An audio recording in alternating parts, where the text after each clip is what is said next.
Priority number 2 എടുക്കുന്നു. 2 ചെയ്യുന്നതിൻ്റെ കൂട്ടത്തിൽ ഇതിനകത്ത് ഏതെങ്കിലുമൊക്കെ ചെയ്തു തീർക്കാൻ പറ്റുമെങ്കിൽ അത് ചെയ്തു തീർക്കുന്നു. 3 എടുക്കുന്നു, 4 എടുക്കുന്നു. ഈ ഒരു ഓർഡറിൽ കറക്റ്റായിട്ട് ചെയ്തു തീർക്കുമ്പോഴത്തേന് വൈകുന്നേരം ആകുമ്പോഴത്തേന് അവർ സാധാരണ ഒരാഴ്ചയോ 1 മാസമോ അല്ലെങ്കിൽ 3 മാസമോ ചെയ്തു തീർക്കേണ്ട കാര്യങ്ങൾ ഒറ്റ ദിവസം കൊണ്ട് തീർത്തിട്ട് ഹാപ്പിയായിട്ട് നേരത്തെ അവർ ഉറങ്ങുന്ന കാണാൻ പറ്റും. നമ്മുടെ ഹാപ്പിനെസ്സാണ് ഇതിനകത്ത് ഏറ്റവും പ്രധാനപ്പെട്ടത്. പലപ്പോഴും പകുതി വരെ ചെയ്തു തീർക്കുന്ന ഒരാളെ സംബന്ധിച്ച് മൈൻഡ് എഗെയിൻ നീ ഇതൊക്കെ പറയുള്ളൂ, എന്നെക്കൊണ്ടൊന്നും സാധിക്കില്ല എന്ന് നമ്മളറിയാതെ, ഇതിനകത്ത് ഏറ്റവും വലിയ ഡേഞ്ചർ അതാണ്.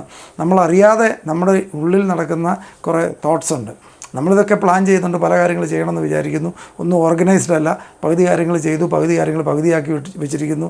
ഇങ്ങനെ കിടക്കുന്ന സമയത്ത് നമ്മളും തീർച്ചയായിട്ടും ഫ്രസ്ട്രേറ്റഡ് ആണ്, നമ്മളും അൺഹാപ്പി ആയിട്ടായിരിക്കും വൈകുന്നേരം കിടന്നുറങ്ങുന്നത്. വൈകുന്നേരം ഹാപ്പിയായിട്ട് കിടന്ന് ഉറങ്ങുക എന്നുള്ളതാണ് ഏറ്റവും പ്രധാനപ്പെട്ട. കാരണം ചെയ്തു തീർക്കാനുള്ള ടാസ്കുകൾ എത്ര എണ്ണം ഉണ്ടെങ്കിൽ പോലും അത് കൃത്യമായിട്ട് ചെയ്തു തീർക്കണം എന്നുണ്ടെങ്കിൽ ഇത് പ്രാക്ടീസ് ചെയ്ത് കഴിഞ്ഞാൽ തീർച്ചയായിട്ടും ഇന്നു മുതൽ ആ ഡിഫറൻസ് നിങ്ങൾക്ക് വരുന്നുണ്ടാവും.